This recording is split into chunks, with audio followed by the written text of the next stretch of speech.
Assalamualaikum warahmatullahi wabarakatuh. Waalaikumsalam Waalaikumsalam warahmatullahi warahmatullahi wabarakatuh. wabarakatuh. Oke, sebelumnya kami akan presentasikan morfologi akar tanaman jagung. Sebelumnya, kenalkan, saya Lainatul Halimah, NIM 14. Saya Nur Aini Umi Istiqomah NIM 7. Saya Tafiani Fajri NIM 27. Perkenalkan, nama saya Ahmad Faijal Isnan, NIM 49.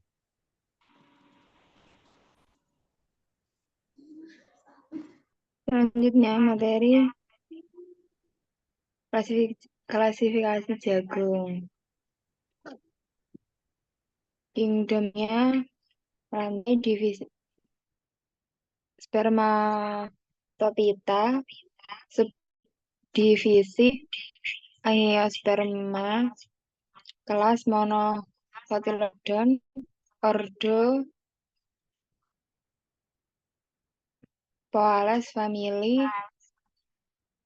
Graminae, genus Zea, spesies Zea mays L.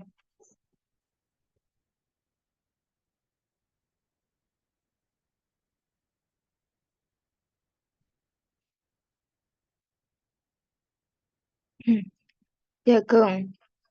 Jagung adalah salah satu tanaman pangan penghasil karbohidrat yang terpenting di dunia.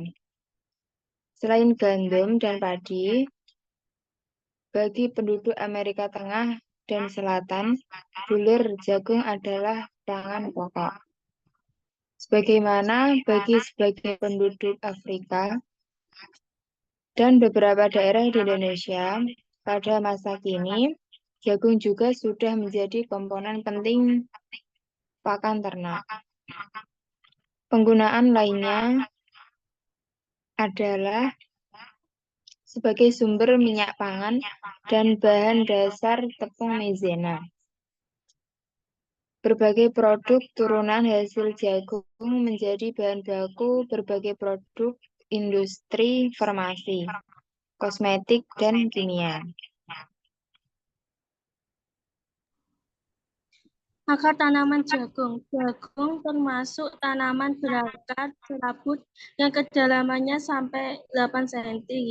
Meskipun sebagian besar pada kisaran 20 cm, jagung dewasa muncul akar adventif dari buku batang bagian bawah yang menjaga tegakkan tanaman. Titik sistem perakaran tersebut berfungsi sebagai alat untuk menghisap air suatu garam-garam yang didapat dalam tanah dan menguatkan zat organik.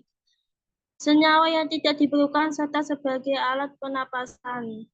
Terdiri dari 3 tipe akar, yaitu akar seminal, akar adventif, dan akar udara.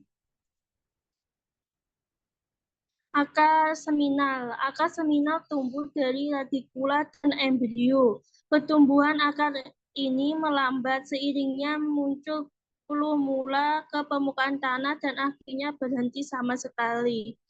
Akar seminal hanya sedikit berperan dalam siklus hidup jagung.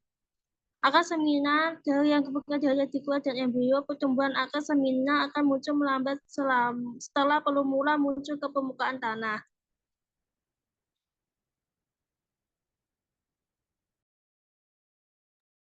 Selanjutnya yaitu akar adventif. Akar adventif sendiri disebut juga akar tunjang yang tumbuh dari buku paling bawah, yaitu sekitar 4 cm di bawah permukaan tanah.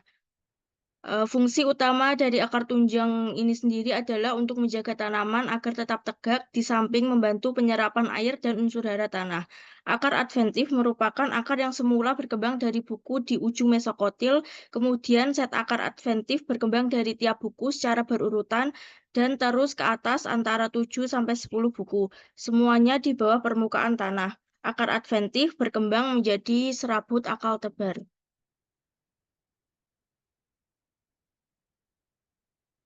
Selanjutnya yaitu akar kait atau penyangga. Akar kait atau penyangga adalah akar adventif yang muncul pada 2 atau 3 buku di atas permukaan tanah.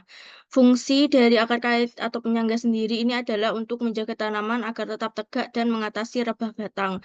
Akar ini juga membantu penyerapan unsur hara dan air dalam tanah. Nah, ini adalah struktur akar tanaman jagung. Dibagi menjadi 2 fase, yaitu fase perkecambahan yang terdiri dari crown roots, seminal roots, lateral roots, dan primary roots. Sedangkan pada tanaman dewasa ada branch root. Nah, branch root sendiri adalah akar tambahan atau akar adventif yang tumbuh dari buku atau ruas batang jagung. Akar ini disebut juga akar nafas yang memiliki fungsi untuk menyediakan unsur hara dan membantu tanaman jagung tumbuh kokoh. Branch root juga dapat bertumbuh memanjang menjadi sebuah akar serambut yang membantu penyerapan unsur hara dan menjamin produksi tinggi dari suatu tanaman jagung.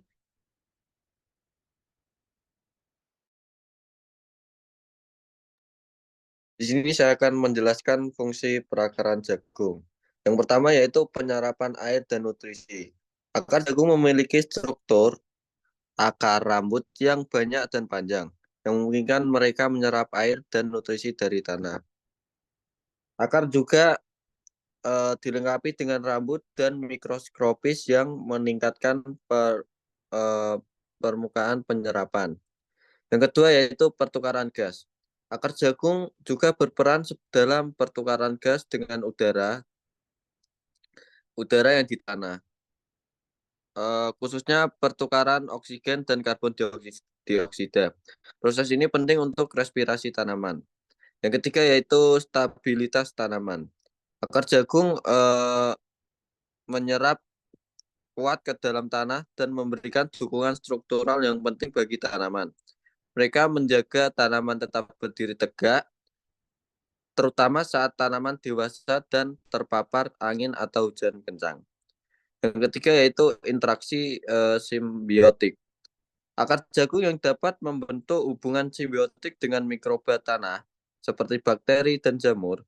Mikroba ini dapat meningkatkan penyerapan nutrisi, terutama fosfat, dan memberikan kekebalan terhadap penyakit.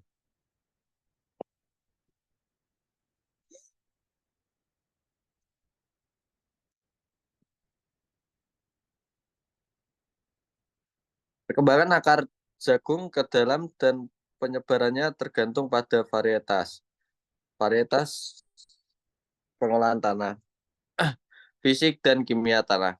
Kadar naik tanah dan pemupukan pada akar jagung dapat dijadikan indikator terhadap cekaman aluminium dan tanaman terhadap aluminium. Tudung akarnya terpotong dan tidak mempunyai bulu-bulu pada akar.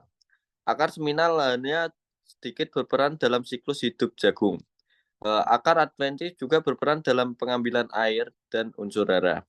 Bobot total akar jagung terdiri atas 50% akar adventif dan 48% akar nodal.